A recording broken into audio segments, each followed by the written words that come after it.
Blog Talk Radio.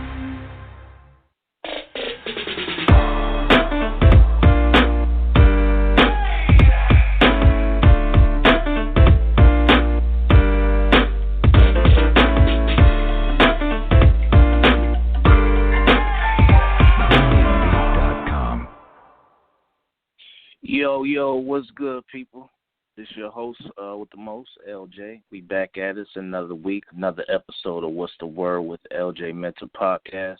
Appreciate you for joining me for another week.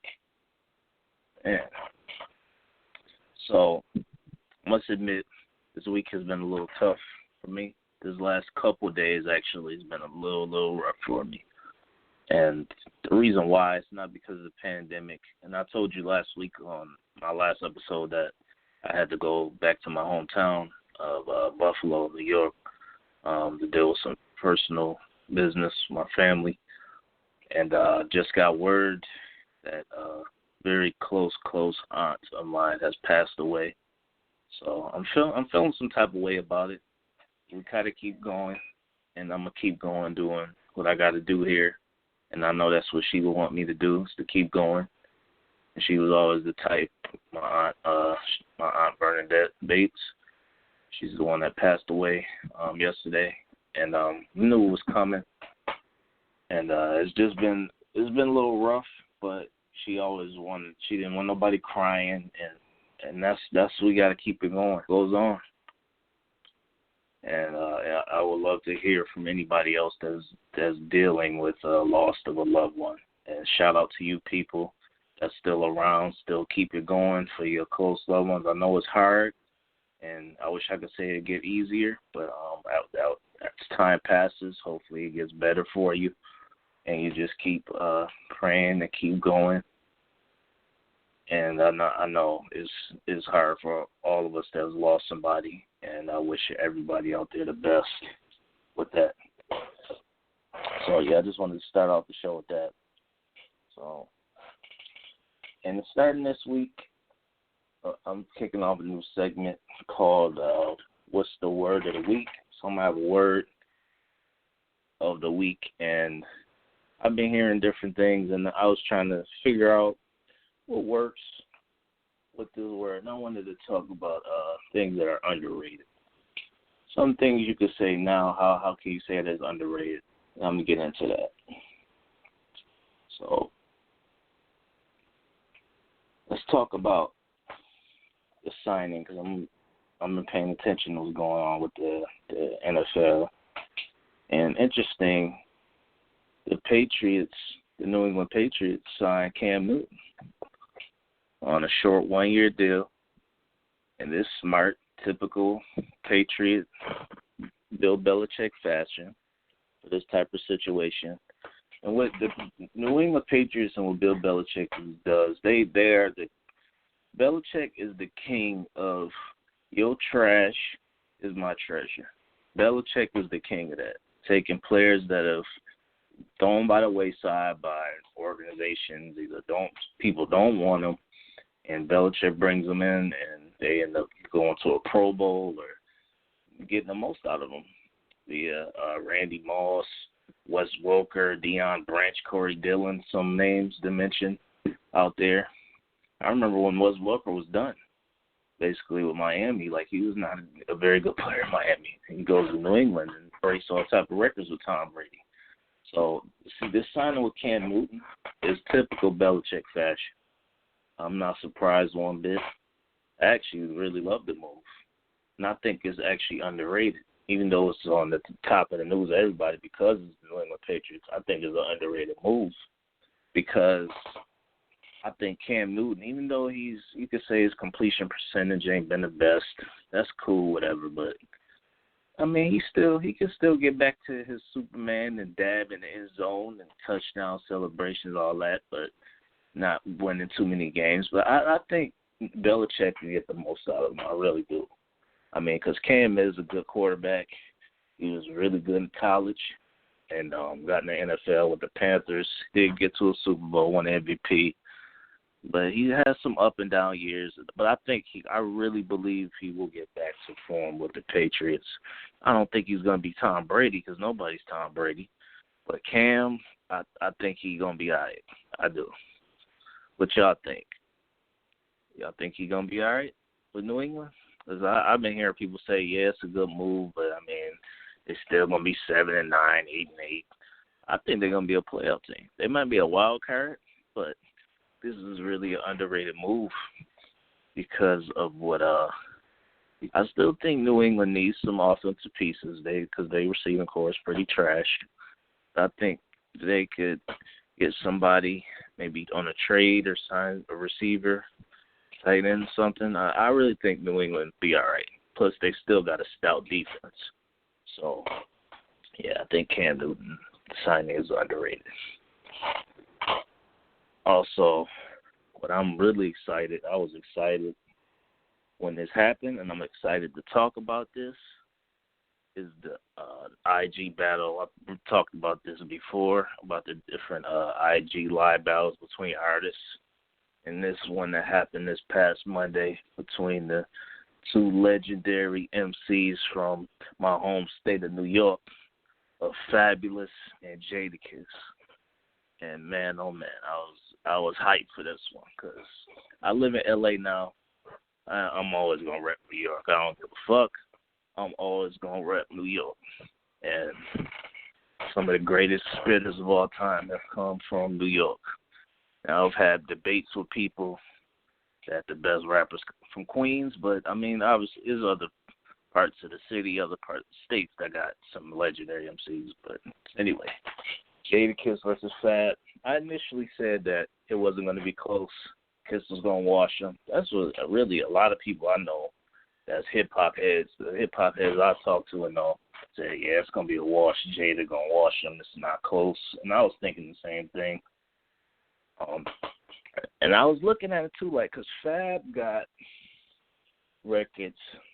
He got street records, and he got records for the females. That's where he shines over Jadakiss. He got the commercially successful. And there's some rappers that can do both, where they can do records for the ladies and have your hardcore records also. Like artists like LL, artists like Pac, Tupac can do that. Some other MCs, but Jadakiss' core audience is people that for the streets, the street anthems. But I mean, you'd be surprised though how many type of fans that Jadakiss got though. The locks. Well, and the reason why I thought this battle was gonna be a wash with Jadakiss is because, I mean, overall, honestly, because I think the most important thing when you're an MC is poetry and lyrics. What you actually say on the mic matters the most, more than anything. I know that's that's really become an underrated theme in hip hop is lyrics with the younger generation. Even though the guys that are considered the best nowadays, Drake, J. Cole, Kendrick, those guys are lyricists. But it's really become an underrated theme in hip hop now, as far as cats that can rhyme well, very well. And Jadakiss beats Fabulous in this fashion, and it's not even close. Jadakiss, anybody that tell you that knows hip hop will tell you Jadakiss is a way better lyricist than Fab. Like, not to say Fab is trash, because he's not. Like, Fab can rhyme too. It's just Jadakiss is a whole nother league. Lyrically, it's not close. And he has the street anthems. And I'm a little disappointed. I wanted to hear some other records from Jadakiss. Like, I thought he would play Wild Out with the Locks. I thought he would play Why. Some of them other records from Jada that I really rock with heavy. He did play By Your Side, which is a dope one. I knew he was going to save, and as during the battle, I knew he was going to play We Gonna Make It for Last. That once he played that, I'm like, yo, this is going to kill anything Fab got, because that anthem was huge. So, and he did. He saved it for last. And Fab, what he did, he kept trying to change the energy with the radio records for the females, and I love Jada during the battle said, we sticking to the script. We're not going to fall for the okie doke. We sticking to the script.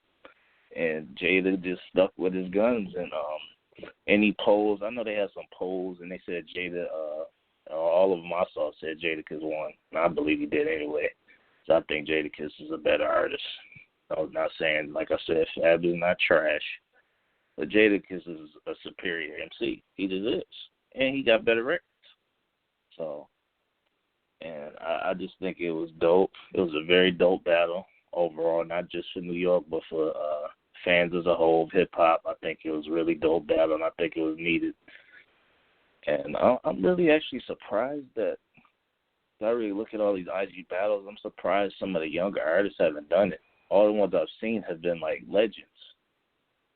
Maybe because of the catalog and the way it's set up. And keep it with this theme I'm talking about as far as the word of the week of underrated. I think another underrated theme is competition in music. And there's nothing wrong with that. It seems like, not to shit on the younger generation, because the younger generation is smart, and I just think it's become an underrated theme of like competition. A lot of cats are scared to compete with each other now. Like I don't know. I don't know if that's why they haven't done it, but a lot of the artists now, like they're not afraid of the competition to say who's the best. That's really what hip hop was built off of. And even in the R&B section, when they had the Teddy Riley and Babyface, they was compete with each other. It's friendly competition. They're not trying to squash each other, step on each other's toes. Just saying, hey, they was a little smoother with it because they're R&B artists. They're not they're not some cats from Yonkers or from Brooklyn like Fab and Jadakiss saying like, yo, I got better records than you. They did it with their own little smooth. Babyface did it with his own little smooth little way, and Teddy Riley did it with his little way. But it was still competition. So, and I like that. I think a lot of people enjoyed that.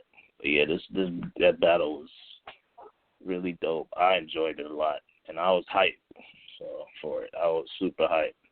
Had my New York fitted on. I couldn't find where my Timbs was at. I don't know where the hell they at right now, but I'm gonna find them.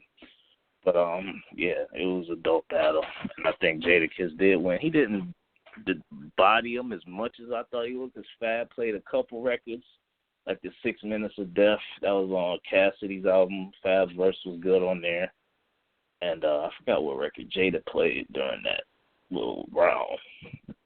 But yeah, I think Fab got that round, and overall, Jadakiss definitely had better records with By Your Side, played the FU record with the Locks, All About the Benjamins. I'm surprised he didn't play Money, Power, and Respect, because that was a huge record. Like, I'm surprised Jada didn't play that. Like, or he could have played his verse on Last Day, the record he did with Biggie. That was also a dope record. He played Victory, which was a dope record. I remember 50 and Lloyd Banks sampled that. And even when they got into, they were talking about, I remember they had something they were going to talk about playing some of the records of mixtapes. But it was mainly just album records that they played, and I ain't had no problem with that because they both got good album records. But the mixtapes, if they would have went to that, I mean, there's so many records Jada could have played from that. The Champ Is Here to the People with Styles on it. Like, I'm a big Jada fan. And overall, in hip-hop, I think it's not too many cats you could say that's better than Jada in history from hip-hop. There's not too many cats. I think other than Nas, Biggie, maybe Big L, that might be it. You talking about just bars lyrically? I think there's not too many people I can honestly say that's better than Jadakiss. Other than, like I said, I think Nas is the greatest lyricist ever. But Jada is up there as far as just bars. Not talking about overall as an MC, but as far as just lyrics, Jada is definitely top 5. Prove me wrong. And prove me wrong. As far as just bars, I don't think there's too many cats that's better than Jadakiss. So, yeah, Jada got that battle. It was I still wasn't close. Like, he still bodied him, but he didn't body him as much as I thought he would. There was a couple records I forgot about from Fab that he had. Like, I knew he was going to play Breathe. I knew he was going to play Can't Deny It. But overall, Jada had him, and it wasn't close. Also, too, keeping on this music, Run the Jewels, they dropped the album a few weeks ago, Mike, with Killer Mike and LP, the duo, hip-hop duo, Run the Jewels. They dropped this stellar project. And I didn't want to comment on it right away. I just wanted to listen to it for a few times before I had an opinion on it, and it is a very good album. I think my favorite tracks on there is the first one, which is Yankee and the Brave. And what's that joint on there? I'll be forgetting the names of some tracks sometime. I think it's like track 7 on there. Damn, I forget what the hell's the name of it. Anyway, it's a dope album overall, and I think that's an underrated group actually, Run the Jewels. They got some dope projects. Overall, Killer Mike is a pretty known face and what he does in the black community. But as an MC, credit he deserves to be an MC. And with him with Run the Jewels, I think they're underrated and they're really dope. People know they are, but they need more recognition. Oh, man.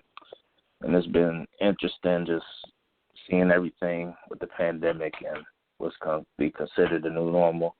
And another thing, too, that I've been really thinking about is, like, once we, I guess, will ever be considered done with the pandemic, are people going to attempt to go back to their lives the way they knew it?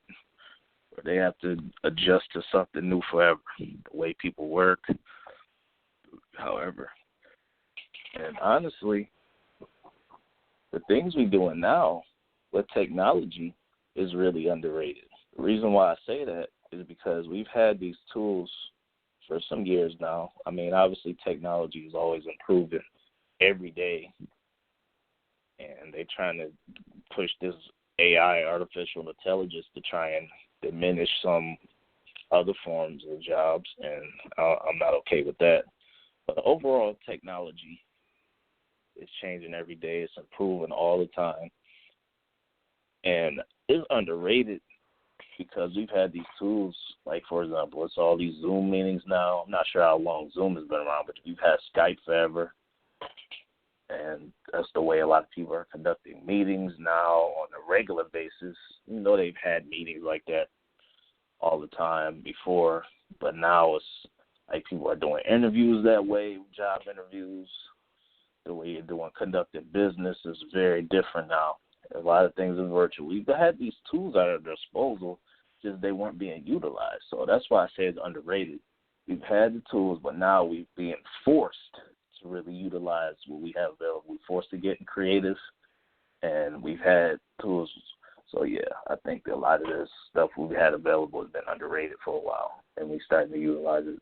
So, yeah, it's going to be interesting to see what we're going to do after this pandemic, even as we continue the pandemic, as it goes into the late year. Hopefully it doesn't. But we shall see. And I really hope we get NFL football. So I'm a big football head, and I hope that even if it's without fans, I'm cool with that. I'm going to be interested to see, because I heard somewhere that they possibly might try and pump crowd noise into a stadium or have limited fans in some cities. That's going to be real interesting to see, because I know they've played games, not live NFL games, but there's been football games played without fans before in some professional capacity before. But it's going to be real interesting to see. I hope they figure this thing out. I think the NFL is waiting to see what the NBA does, which is supposed to start back up at the end of July. So I really hope we see NFL football. So, well, we shall see. What is the new normal? And I called this episode, the name of this episode is Where Are You? The reason why is I'm talking about all these things. Say, where are you right now? Not just where you physically are, like where you living at. I mean, just where are you at in your life right now? And this pandemic has forced all of us to really take a step back and look, oh, shit. Man, this really fucks up my whole situation. What I got going on, whether you had a vacation set up, whether you had meetings, affected travel, a lot of businesses. Like, so where are you? And what do you plan on doing going forward? So that's really forcing us all to figure this thing out. I know we all frustrated. We got to keep this thing going, and we will, because I believe it's a lot of strong people out here. We got to stick together, strong positivity. Don't be trying to shit on people when they down either, just because you might have a little more than somebody else. You got to help bring people up with you. You can't, now the old school saying you lead a horse to water, you can't make them drink. You can try to help bring people up. If they don't want to listen, then you got to force to leave motherfuckers behind. You got to do what you got to do. But don't try and shit on people. There's definitely not a time for that. I know it can be frustrating. Everybody's situation different. But we got to stick together. And for the most part, I think people are.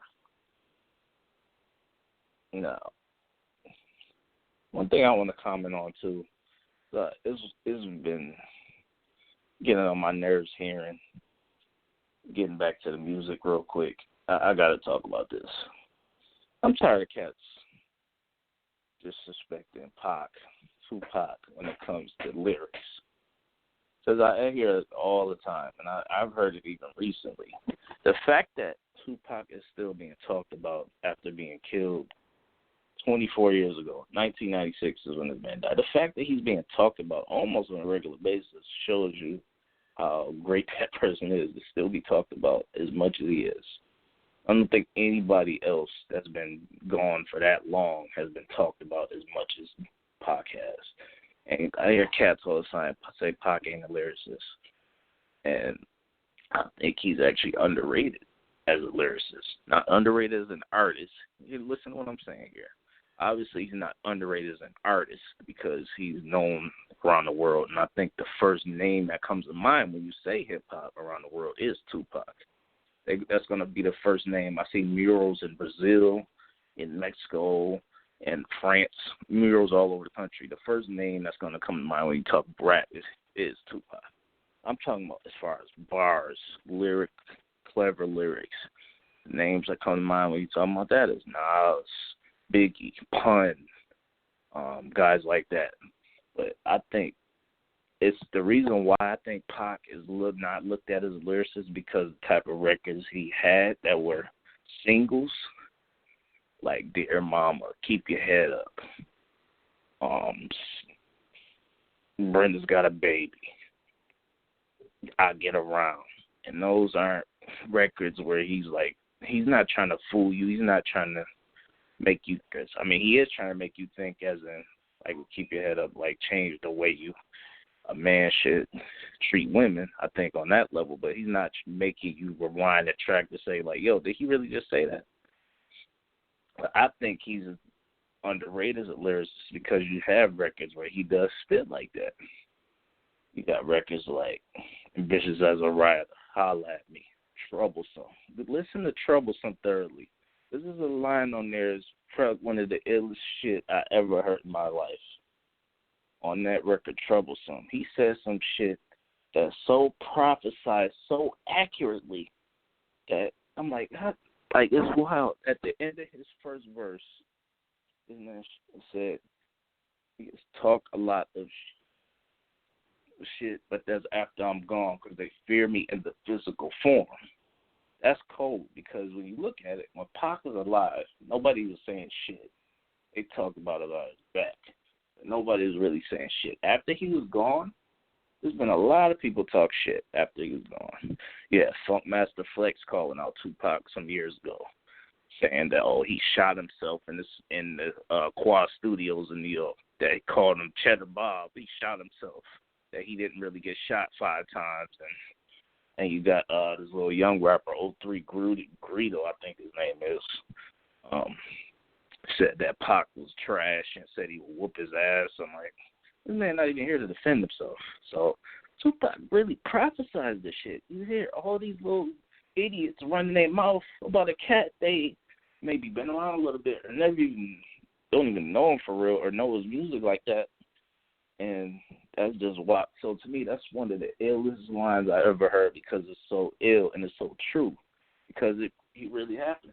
When he was alive, nobody said that. When he was gone, you heard a lot of rambling, a lot of people running their mouth. Why didn't they say when he was alive? Why? It was enough time because he was talking, calling people out, and ain't nobody say shit when he was here. So what's up? I don't know. We still need answers on that. I think Pac is underrated as a lyricist. I don't give a fuck what y'all say. Pac is now. We can discuss it. He's underrated as a lyricist. I'm not saying he's better than Nas lyrically. I'm not saying that, but I do believe he's underrated as a lyricist. And you need to get that man just due in that aspect of his career as an MC. But yeah, man, I had to get that off my chest right quick. So, yeah, we still up in the pandemic. And it's going to be real interesting to see how we pivot and learn how to adjust. And I'm really loving what I'm seeing people do, stepping up.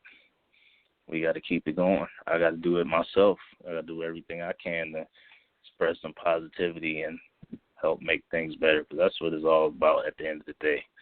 What can you do to make the world a better place? You got to do what you can to problem solve. That's why if you're going to start a business, whatever you're going to do, what can you do to solve a problem in this world in any aspect? Whether it's in the design industry, it's the food industry, music industry, is there anything you see you don't like that you have a great idea to change that? Do it. Don't be scared. Do it. I talked to some cats recently when I was back home. Some people I know that I had this idea, but I'm scared to do it. You never know what it can be if you don't do it. So you can't be scared. If it fails, so what? Just to step up, and it might not fail, it might succeed, but you got to just keep going. And I believe that's all you can do. Just if you don't do it, you never know what it could become. And I'm stepping out into these new ventures, and we still keeping my other than this podcast, my business going. My Mental Designs Inc. Mental Designs Incorporated. You can check out my website, mentaldesigninc.com, graphic design thing, photography thing. And also I got clothes too, so check me out. We got all kind of stuff going on. So, and I got more in the works too. I might talk about later on. So yeah, this has been another episode of What's the Word with LJ Mental Podcast. I appreciate you for joining me. I'm out.